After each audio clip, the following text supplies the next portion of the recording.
Chittagong medical college হাসপাতালে স্বতন্ত্র শিশু কিডনি ওয়ার্ডের উদ্বোধন করা হয়েছে। শনিবার হাসপাতালের দ্বিতীয় তলায় নতুন এই ওয়ার্ডের আনুষ্ঠানিকভাবে উদ্বোধন করা হয়। শিশু কিডনি ওয়ার্ডের বিভাগীয় প্রধান প্রফেসর ডাক্তার সনৎ কুমার বড়ুয়ার সভাপতিত্বে উদ্বোধন অনুষ্ঠানে প্রধান অতিথি ছিলেন পিএনএসবির সাবেক সভাপতি শিশু কিডনি চিকিৎসক প্রফেসর মোহাম্মদ হানিফ। বক্তব্য দেন কিডনি বিভাগের সহযোগী অধ্যাপক ডাক্তার মারুফুল কাদের, চট্টগ্রাম মেডিকেল কলেজ হাসপাতালের পরিচালক ব্রিগেডিয়ার জেনারেল মোহাম্মদ তসলিম উদ্দিন সহ অন্যরা। মানবিক চট্টগ্রামের আয়োজনে ঠিকানাবিহীন শিশুদের নিয়ে ইচ্ছে পূরণ অনুষ্ঠিত হয়েছে। নগরীর OR নিজাম রোডের বাংলাদেশ শিশু একাডেমিতে এই ইচ্ছে পূরণ অনুষ্ঠিত হয়। আয়োজনে উদ্বোধক হিসেবে উপস্থিত ছিলেন চট্টগ্রাম মহানগর বিএনপির যুগ্ম আহ্বায়ক শওকত আজম খাজা। প্রধান আলোচক হিসেবে উপস্থিত ছিলেন 23 নম্বর ওয়ার্ডের সাবেক কাউন্সিলর নিয়াজ মোহাম্মদ খান।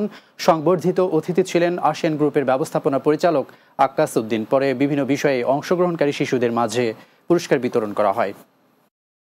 চট্টগ্রাম বিভাগে কমিশনার ও জেলা প্রশাসক কার্যালয়ের মিনিস্ট্রিয়াল অফিসার্স সমন্বয়ে গঠিত কেসি দে ইনস্টিটিউট অফিসার্স ক্লাবের সংবর্ধনা, বয়স্ক ভাতা, শিক্ষা অনুদান প্রদান, ঈদ পুনর্মিলনী অনুষ্ঠিত হয়েছে। সকালে নগরীর একটি বিনোদন কেন্দ্রে নানা আয়োজনের মধ্য দিয়ে এই অনুষ্ঠান পালিত হয়।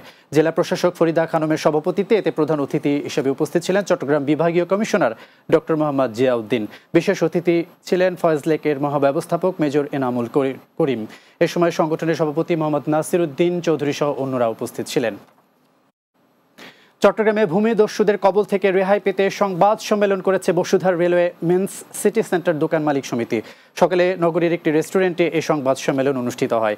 এতে লিখিত বক্তব্য পাঠ করেন Basudha railway men's city centre দোকান মালিক সমিতির সভাপতি রণজিৎ সরকার। এ সময় সমিতির সাধারণ সম্পাদক অ্যাডভোকেট জাফরুল আলম, সহসভাপতি SM ইব্রাহিম, আইন বিষয়ক সম্পাদক অ্যাডভোকেট কামাল, অর্থ সম্পাদক মনোব্রত বণিক সহ অন্যরা উপস্থিত ছিলেন।